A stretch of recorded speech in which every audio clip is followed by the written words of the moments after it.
Geeks and geekettes, ladies and gentlemen, boys and girls, gats and kittens, welcome to another fantastic information-loaded, curiosity-seeking, and solving episode of Ask Chuck Dixon, where you get to ask me, Chuck Dixon, about what I do for a living. And what I do for a living is I write comic books. So everybody take your seats. Class has begun. If you're driving while listening to this, remain in your seat until the conclusion of your journey. Okay, first question. I love this question. Chuck Johnson wants to know, when you were writing Robin and Peter David was writing Young Justice, did you two have any interactions? As the prime Robin writer and the one who fleshed him out into a fan favorite, did you have any say as to how he was handled in other books, or did stuff like that fall totally within the editor's role? I don't think I've ever had what you would call any kind of conversation with Peter David. I never heard from Peter David about how he used Robin. I never heard from the editor of Young Justice, Eddie Berganza, except the few times that Eddie asked me to write fill-ins for Young Justice, and also a special and some additions to Young Justice annuals and things like that. So I was like a Young Justice auxiliary player on the bench and ready, coach. But I never heard from Peter David or Eddie Berganza. And from what I saw, I mean, Peter treated Robin, fine, but it was a different book. It was a different reality for Robin because, Peter was writing a more, lighthearted, superhero adventure, a sort of a pantomime, more comedy, humor, puns, Peter David style. It was just him having fun every issue. Basically spending 22 pages to set up a gag. And then, lots of, Star Trek and Monty Python references. So, but it raises the question, what happens when your character goes into another book or within the same continuity. I mean, this is all under the blanket of the DC continuity, but it's kind of like when you go from homeroom to your first class in high school.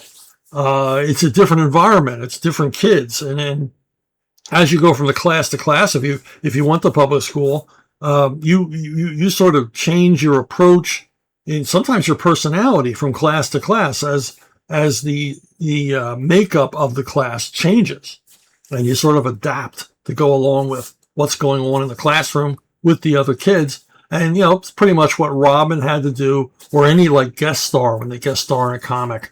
Marvel Team Up, Marvel 2-in-1, Brave and Bold. The characters are somewhat different in that environment than they were in their own book, because the writer needs to make changes for one reason. Nobody did that wilder than Bob Haney. Bob Haney would just, if he felt like it, just sort of reinvent the character in Brave and Bold that Batman was meeting. They had the same name, but barely any resemblance to the character they were from the other book.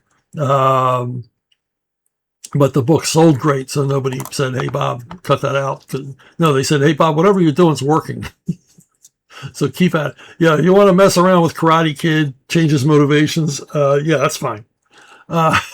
So an example of this that I ran into early as a kid that made me aware of this phenomenon of a character sort of morphing to fit into a new environment while still remaining the same character. This is the first time I ever ran into this, and I could never articulate it as a kid, but sort of noticed it. There used to be a show called Petticoat Junction, and it was a sort of a rural, whimsical comedy show, never particularly that funny, certainly never as funny as the laugh track audience seemed to find it, but it was sort of charming, folksy. It sort of is the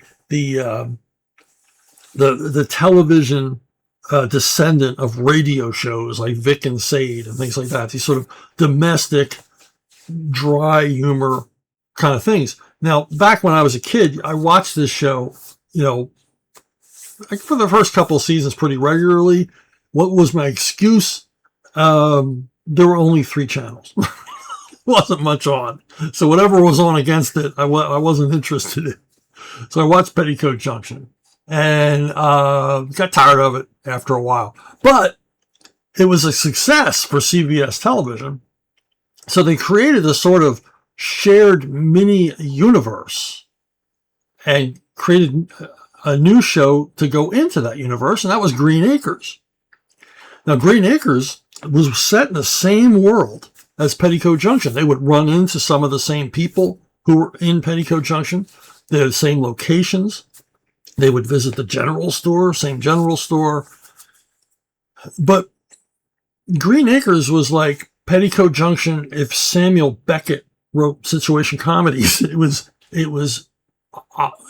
cynical and often absurdist, and it was about city folks visiting the country. So of course they're like fish out of water, and it's like this weird because it's like the same environment, the same universe, but the characters are different and they're treated differently by the locals, which you would expect in a fish out of water country mouse, city mouse kind of situation. And Sam Drucker, who ran the general store, was kind of the nexus of this universe because everybody had to go to the general store. Now, on Petticoat Junction, Sam Drucker was kind of avuncular, and he might say a few quips, have some witty remarks, but generally dry humor and kind of a low energy guy.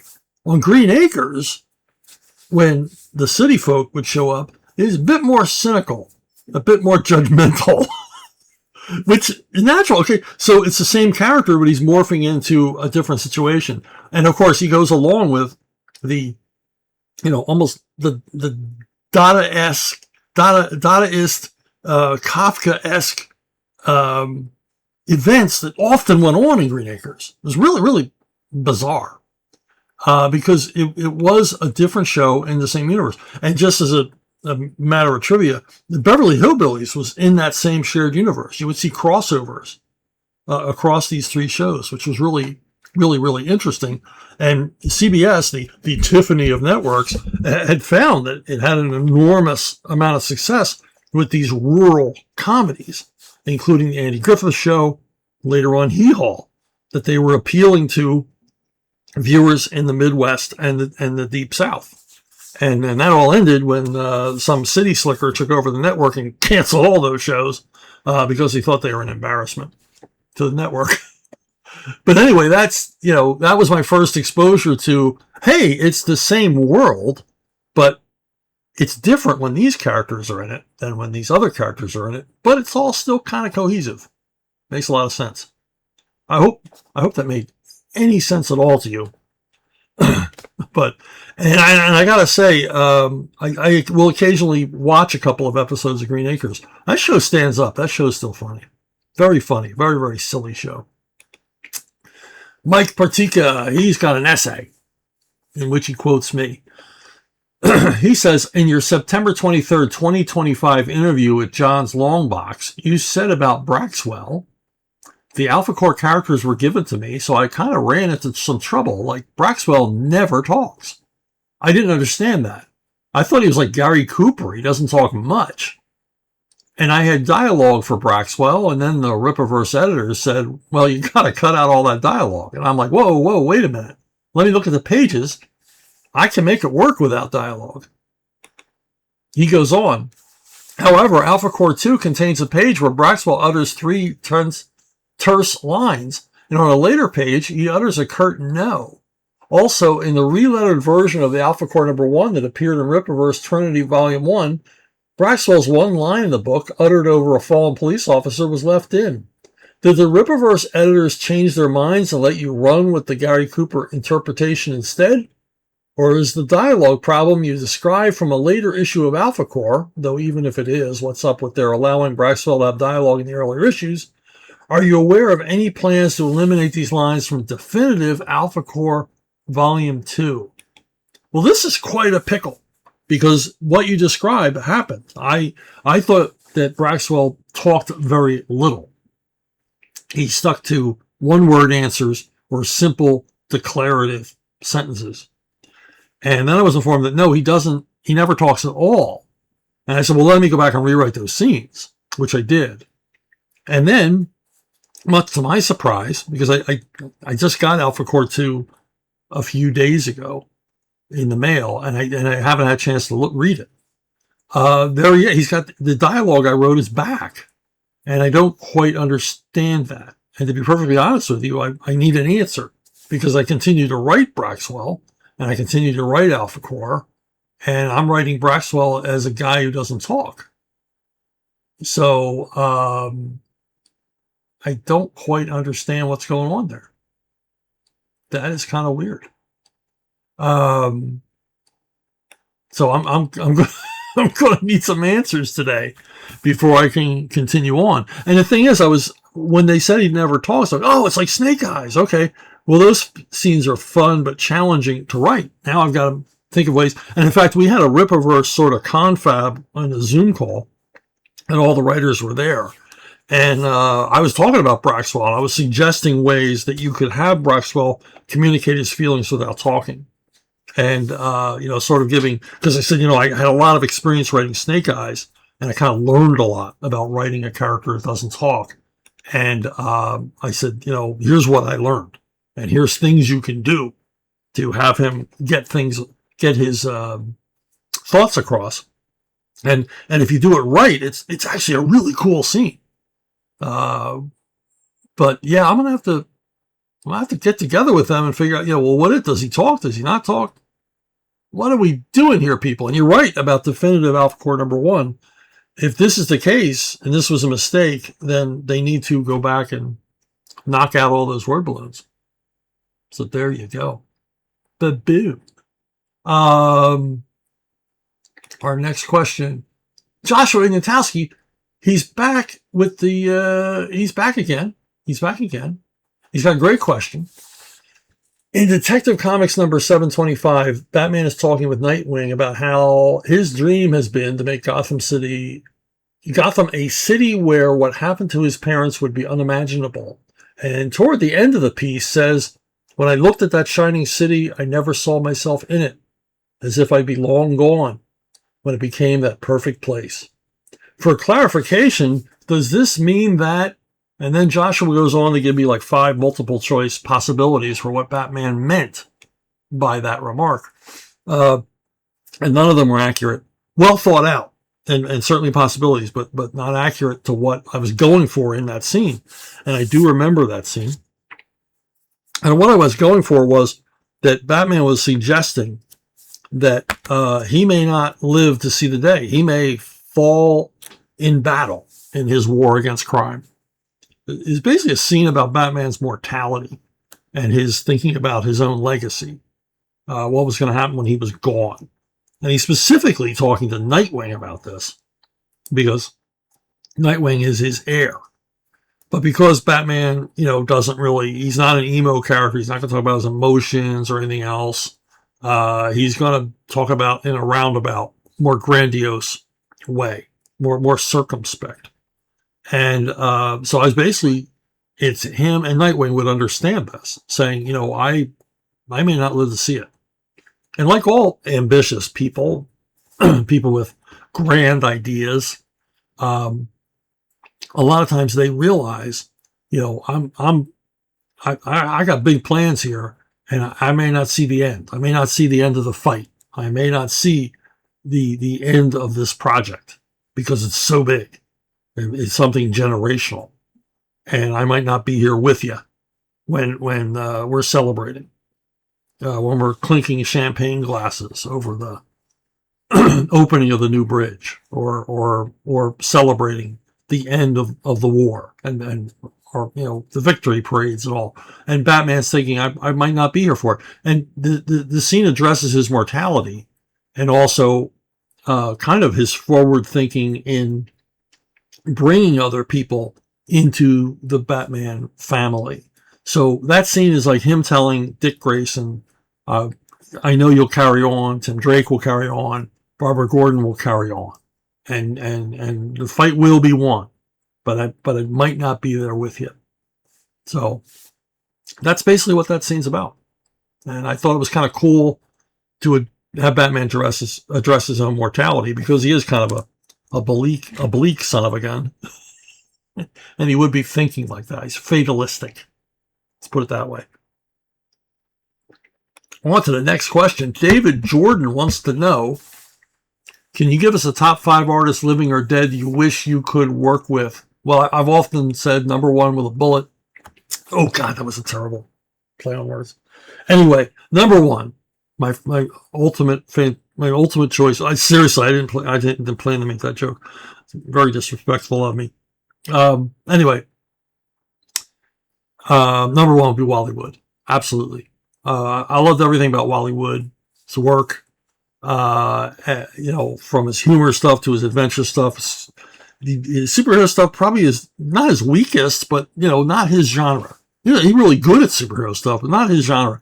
Sci-fi, action, adventure, military stuff. Awesome.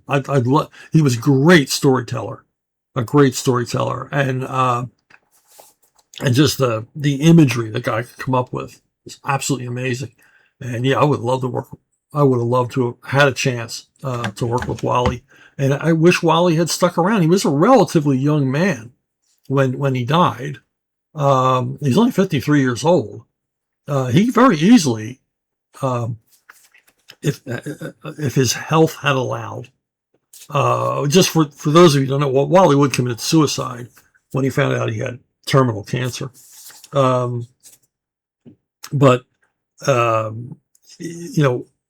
If by some miracle, or whatever, he had survived, I mean, I could conceivably have worked with him in the 80s. Might have happened. Would have been fun. Another guy is Claudio Villa, who you're probably not familiar with. He's an artist from Italy. And I first became aware of his work when he sent samples into DC Comics. Your pictures of beautiful renderings of Superman and Batman. He's basically looking to see if he got some cover work or any kind of work at DC.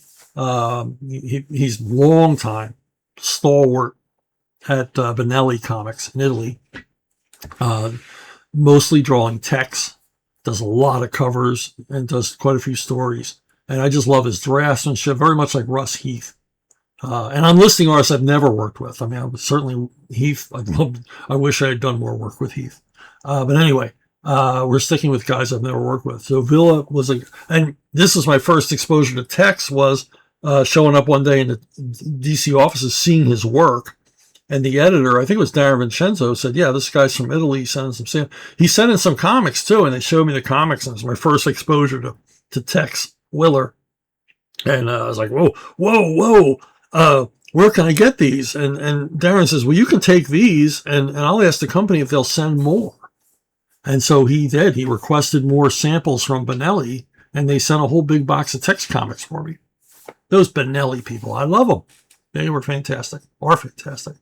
Another guy's another Italian, Corrado. I'm going to mess this name up. Mastantuono. This guy's amazing. He draws in this beautiful, realistic style. He also draws Disney comics, gorgeously drawn Disney comics, and many times he writes his own material, and just incredible draftsman. He's done some Tex Willer. Probably my favorite Tex Willer volume of all time is by Corrado, Mr. Last Name, and just an amazing draftsman. And if you go online and you look up his name, I'll put it in the links below, just his name, so you get the proper spelling, and just feast your eyes on all sketches and it's just an amazing talent. Closest guy I ever worked with to this guy would be Rodolfo DiMaggio, like all around illustrator type who can draw in any style and draw anything, and just a master draftsman. Russ Manning is a guy I would have loved to have worked with. Loved his work on Tarzan, the early Star Wars strips, Magnus Robot Fighter. He, again, like all the other guys I've listed, master draftsman, as well as a tremendous storyteller. And of course, Russ wrote a lot of his own stuff as well. So it's, man, it'd be great to work with a guy like, and from everything I've ever heard about Russ from artists who work with him, and he had he was like Wally Wood. He had a lot of apprentices, through his studio, guys like Mike Royer and Dave Stevens and people like that. Everything I've heard about the guy, he was just a hell of a guy, just a real gentleman, fun guy to be around. Unlike Wally. Wally could, from what I hear, not be so much fun all the time. Now another guy, and this guy you probably never heard of, unless you're a diehard comic book fan, Warren Kremer. Warren Kremer worked mostly for Harvey. I think only for Harvey, his entire career. And another guy, just a master draftsman. And I kind of knew about the guy, and I knew his name, and I'll show you in a second where I knew his name from. But a few years ago, I bought some early Cartoons magazines, and Warren Kremer was an early contributor to Cartoons magazine, like issue 1. And the stuff he did in there is just breathtaking. It's all car gags and stuff like that, but he really put a lot of work into it. And the storytelling and characterization, and there's just the sheer illustrative artistry of it, the dynamism, just amazing. As a guy I would love to work with. And now, you're familiar with his work if you're a comic book fan, and you don't even know it because, as I said, he worked for Harvey for many, many years, and his main contribution was to their kids' comics. Wendy the Witch, Casper, Hot Stuff, that stuff. That kind of Richie Rich, do tons and tons. And, you can see here, the guy could draw. Unfortunately, I think he was wasted on these comics because I'm sorry if you're a fan of the Harvey Kids comics, but they're stupid. I mean, the stories are awful. I mean, they're really, I realize now why I bought a few when I was a kid, like a little kid. I bought some Casper or some Hot Stuff because they look great. I mean, Kremer, wow, the art's fantastic. And they would look great. And then I'd read them and go, I forgot this story halfway through reading it. It's stupid. I'm 7 years old and I think this is moronic. So, I went back and I read, to be fair, I bought a Dark Horse collection of a bunch of these, like 12 years ago, and tried to read some of them, and they're just vapid. I talked about Petticoat Junction earlier, and they make Petticoat Junction seem like Casablanca. I mean, but Kremer's a guy I would love to have worked with. I would love to have rescued him for a while from the clutches of Harvey to do a Western or something. Crime story, something he could sink his teeth into. But he never phoned it in, man. Look at this, beautifully drawn. Rex Moss, he says, I finished Shrinkage. I'm not quite sure what to make of it. I was fooled several times as to where the story was going. And the protagonist made no progress whatsoever, but lived for now. The story had many interesting details of the department store. I hope not too much reality of your life. He's talking about Shrinkage, a novel of petty theft. It's about a shoplifter in Philadelphia in the 1970s who decides over the Christmas holiday that he's going to get an inside job. He takes a job as a stock boy in the TV and radio department because he figures that's where the valuable stuff is. He couldn't get in the jewelry department. They don't really have stock boys for jewelry. So, yeah, but the thing is it close to the reality of my life? Yes, I worked as a stock boy at the radio and television department of John Wanamaker's in Philadelphia in the 1970s. So a lot of it is based on things I saw or experienced myself, but not all of it. I wasn't in danger from street vendors like this character is. I didn't get myself in that much trouble as a young man. But I appreciate it. Thank you. And I'm probably going to regret saying this, but this has been optioned as a feature film. I signed the papers recently. And now I'm going to get questions every week. When's that movie going to be made? Are they making that movie yet? The movie making process, years and years and years. Unless I had like a New York Times #1 bestseller, became a phenomenon, things grind slow in Hollywood. So this little novel will make it to the screen as a low-budget film at some time. But I can't, or high budget, if suddenly some hot star decides they want to be in it. So we'll see what happens. You never know. Spinning the wheel is what we call it. Well, it's not what we call it, it's what I call it. So there you go. Thank you for reading Shrinkage. I'm glad you enjoyed it, and I'm glad it fooled you a few times, because that was my intent. D.W. Washburn, as a once upon a time wannabe comic book story writer, one thing I always wondered, how do you get your mindset to write a character you have no interest or even actually dislike? Scenario, you're at a big comic company and they want you to write 12 issues of Wiggly Man, but you don't like Wiggly Man, but you like the idea of getting a paycheck to write Wiggly Man. Were there any tips or tricks to getting into the mindset to write stories in that formula that the fans of said character would like? Here's Wiggly Man, which I hate to inform you, I've copyrighted and registered with the Writers Guild. So thank you. No, I'm kidding. Wiggly Man is all yours. You can write the 12 issues. Yeah, thankfully, I'm almost all the time giving characters I like. Now, Green Arrow, when I was asked to take over Green Arrow, I told them, I'll write it for 6 months. And I was a little reticent because I didn't like Oliver Queen. And they realized I didn't like Oliver Queen as a character. I thought he was kind of a, bleeding heart nitwit. But I said, look, I'm going to lean into that, and they let me. And ultimately Green Arrow dies because he's a bleeding heart nitwit, tree hugger.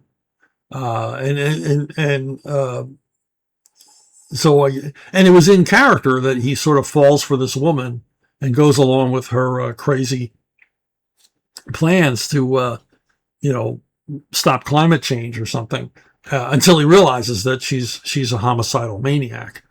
She's more interested in genocide.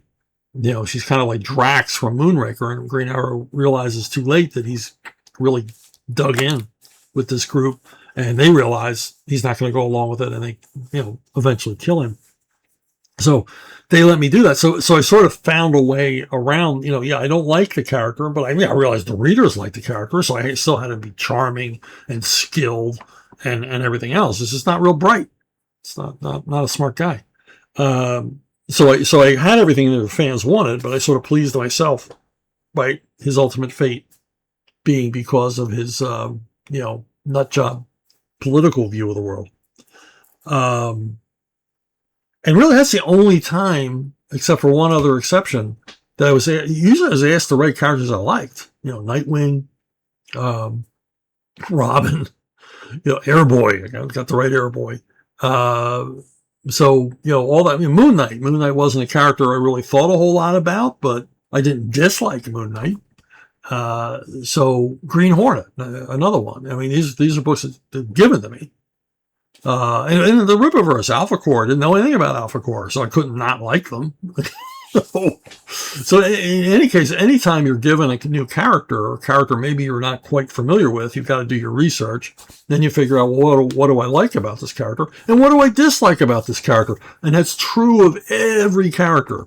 There's something you like, there's something you dislike. If they're a hero or a villain, Every character should be well-rounded. They can't be just perfect Mary Sue, Mr. Wonderful just going around doing everything right all the time, and everybody loves them. That's boring. So every character has flaws or foibles or idiosyncrasies. So there you go. Now, in a classic example of when I was asked to write a character that I actively disliked, in an interview, I was asked this same question. Is there a character you would never want to write? And I immediately said, Scooby-Doo. I think Scooby-Doo is a stupid property. I think the stories are stupid. I remember seeing them when I was a kid and thinking they were moronic. And I just didn't want to write them. It's formulaic. The humor is pathetic. The mysteries are never good. They're not. They don't work hard at all to create a working, believable, engaging mystery with a logical conclusion. I mean, every Scooby-Doo story, there's one suspect, and it's like the only character we haven't seen before. That's going to be the guy who runs the haunted amusement park. So I said, I never want to do that, except. Joan Hilty was the editor of Scooby-Doo comics at DC, and she called me on the phone. She said, I read that interview. She said, I'm assigning you a Scooby-Doo story. So she had thrown the gauntlet down. I'm assigning you a Scooby-Doo story. I thought, okay, all right, okay. So I had to sit down and go, what don't I like? And I listed all the things I didn't like. The humor didn't work. The mysteries are stupid. I said, okay, well, first off, I got to come up with a mystery that works, mystery that makes sense for them to solve, and that the reader can solve along with them.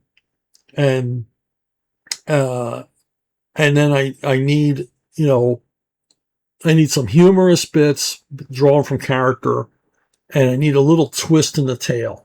Because, the endings of Scooby-Doo stories are usually so pat. It's Mr. Jenkins. He's the driver of the haunted trolley. It's like, and then it ends. And then maybe a little joke about Shaggy and Scooby being hungry, or they ate all the Snickers bars. And it's like, oh god. I said I got to come up with something better than that. So I came up with what I thought was a good twist in the tale for my first story, and Joan liked it, and the folks at whoever were running the license, they liked it. They liked it to the extent where they even let me keep in the fact that there was a ghost in the story who turned out to be a real ghost in the end. And not to spoil the story for you. And they never did that. I mean, the monsters couldn't be real, the ghosts couldn't be real, but they liked the ending so much they kind of allowed me to keep in an actual real supernatural element to the story. At that time, Scooby-Doo didn't have those things. And the thing is, I kind of liked the process, and even more so, my wife liked the idea of me writing Scooby-Doo, and she came up with she started coming up with mysteries. And so I think I wrote maybe 4 or 5 more Scooby-Doos. I kept pitching. I was like, what about this? What about that?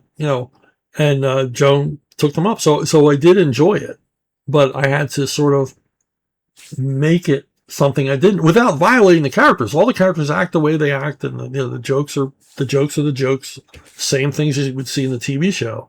But I kind of had to, I wanted to up Scooby-Doo's game. I think I succeeded. Those stories were fun to write, and I think they're fun to read. And they always team me up with, I think Joe Staten drew a couple. They always team me up with terrific artists, and they were fun to work on. And I would have continued if the comic had continued. So there you go.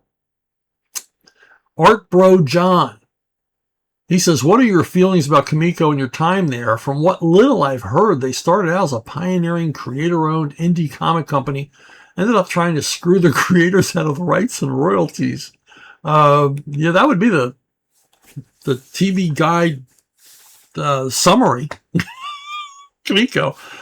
I remember going to Comico because they were within, I guess, like an hour's drive from where I was living. They were in Norristown, Pennsylvania, and they were in a like a townhome if you know anything about like suburban Philadelphia, they were in these really nice townhome, and they sort of shared the building. It was two townhomes joined together, and they shared a building with the brother of one of the founders of the company. And he was a physical therapist, and he had his physical therapy practice, and then Comico was right next door, and there was a connecting doorway between the two townhomes. And, or maybe it was all just one big townhome. There were some big ass townhomes I lived in a tiny little row home in the suburbs of Philly. Like, it was like 800 square feet. It's insane. And, and 5 people lived there. But this was big. This was big. You got the Norristown or Overbrook, places like that. Big old, like, built in the 1920s stone townhomes. And so they were in there.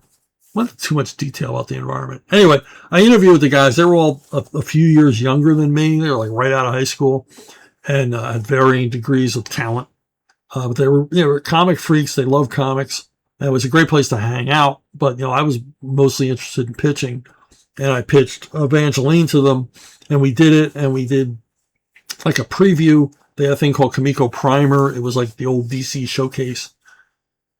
And premiered in there, I think, with Grendel by Matt Wagner. I think we were in the same issue. I'm not sure. And then we did an issue together.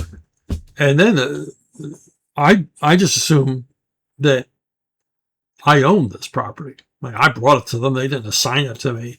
This is going to be a creator-owned company. I don't know why I made that assumption. I was early in the professional comic book business. It's far too trusting. And I eventually had to balk at them saying they owned it. And if I quit, they would just have someone else do it. And I'm like, no, we can't do this. So we ended up, I don't know how, because there was no contract or anything like that, but we ended up in arbitration.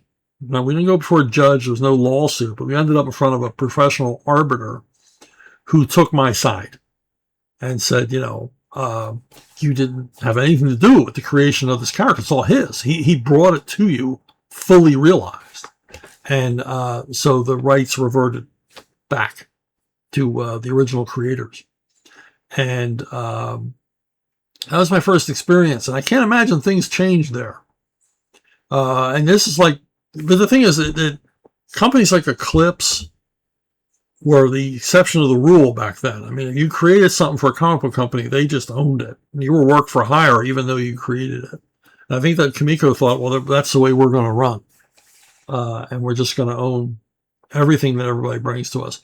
Now, I don't know how that worked for guys like, Bill Willingham, who brought them properties. But eventually they had to start licensing stuff. I mean, Dark Horse kind of led the way by licensing Alien, and then Comico made quite a bit of money with Robotech, Battleship Yamato, Johnny Quest, a bunch of other properties that they licensed. And it did quite well for a while. But things ran their course. I don't know if they sold the company. In the end, at the end, I don't think the original guys were running the company at all. I think they had handed it off to others or sold it or sold parts of it. I really don't know much about the demise of Comico, because I was in early and out early and didn't really pay much attention to what they were doing after that. I picked up some of the Johnny Quest comics because they were gorgeously drawn, even though I don't have a bit of use for Johnny Quest. So I'm being hard on stuff today, aren't I? Must be in a mean mood. I need another sip of coffee. So here we go. Twin spin. First twin spin of the day goes to Art Pro John. He says, I'm a big fan of the art of the late Carlos Meglia, who you collaborated with on Superman Tarzan, Sons of the Jungle, my favorite story of yours. Did you ever meet him personally? And how did the two of you end up working together on this project? Now, I was not aware of Carlos Meglia when he was assigned, and we were both assigned to do Superman Tarzan. And the whole genesis of Superman Tarzan was kind of weird, because Dark Horse had the Tarzan license, And they were doing a lot of crossovers with DC. And I was in the middle of writing Superman Aliens 2, God War. And there was some delays with John Bogdanoff on the artwork. I don't remember if it was health reasons or scheduling conflicts or whatever, but there was the delay in him getting started. And I think I had written the entire miniseries, or maybe I'd written half of it. That's probably it. I've probably written half, or I've probably written 2 issues. And Bogdanoff, there was a delay with him getting started. And the editor, Dave Land, great guy, never met him. Great guy, he's always good to me at Dark Horse. I really enjoyed working with Dave. Dave said, I really feel bad because it's not starting. I said, well, these things happen. He'll get to it. We'll get started. And, yeah, but I feel bad. He goes, I assigned you this, and, it's slowed down. And I said, there's really no reason to feel bad. He goes, but I want to make it up to you. Now, when somebody at a comic book company says, I want to make it up to you, you're like, woo, now you're all ears. How are you going to make this up to me? And he says, well, we have this Superman Tarzan thing we want to do. And we have an artist ready to go on it. Maybe you could start on that. And I'm like, sign me up. Big Tarzan fan. I like writing Superman. And I said, well, what's the deal? Is there a gimmick? Do you guys have an idea? And he goes, oh yeah. The Clark Kent and John Greystoke, they switch places. So basically, Superman is raised in the jungle by apes, and Tarzan is raised in Metropolis. And I'm like, okay, yeah, let's get that done. Let's get started on that. And they said, well, your artist is going to be Carlos Meglia. And I'm like, okay. I assume Dark Horse had great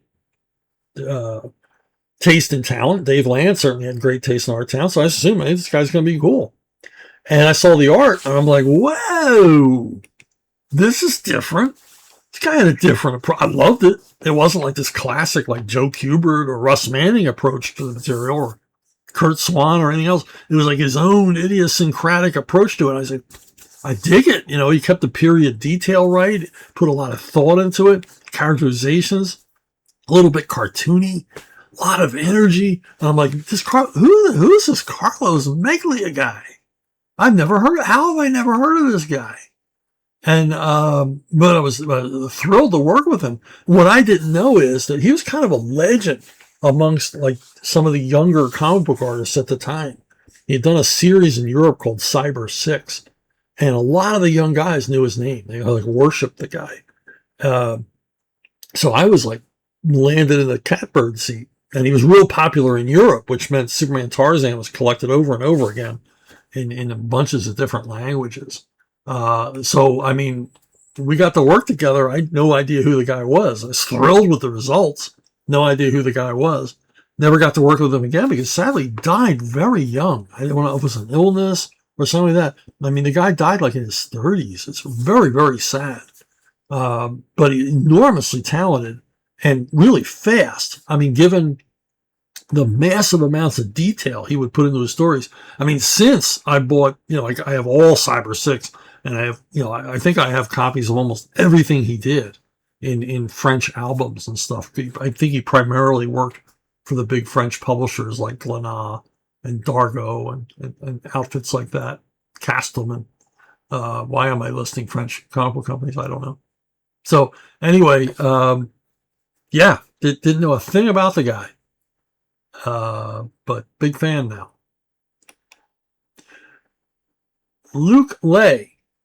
To me, an important part of a superhero is their costume, as it's usually the first thing you see on a comic cover that gets your attention. Some superheroes have changed their costumes over the years. Are there any alternate costumes for superheroes? Spider-Man's black suit or Silver Centurion, Iron Man, for example, that are different from their classics ones that you especially like, and any that are more than classic. I am a big fan of superheroes changing up their outfits, particularly changing up their outfits to suit whatever given situation. Said it over and over again. My favorite Batman story of all time is the strange costumes of the Batman. I mean, I read it when I was a kid, read it, and reread it. I've taken from it. I've been inspired by it to write other stories of other characters. Robin, Bartman, Mermaid Man. borrowed from the story. And basically it was about how Batman was ready for any eventuality. And he had outfits. You know, if he had to go into the core of a nuclear reactor, he had a Batman costume that was radiation proof. I mean, Batman was just the ultimate prepper. Just set for anything. And I played around with that a lot. The Nomex suit, customized Nomex suit he uses to go after Firefly. And in this Detective Comics annual, it's not shown on the cover, unfortunately. I have him go to Bosco Verde, my fictional South American country, and he has a camouflage, like a jungle Batman outfit. And if you're any kind of an action figure collector, or maybe you were a kid in the 90s, you remember, 80s and 90s, you remember all those variations of Batman, snowboarding Batman, jungle Batman, sky high Batman, whatever the hell. And it would just be the same Batman figure, but with a different paint job on it. But I like that. And I wanted to do as much of that as I possibly could. So I had, jungle print Batman. Because, I mean, and I kind of got inspiration for that from Mike Barron on the Badger.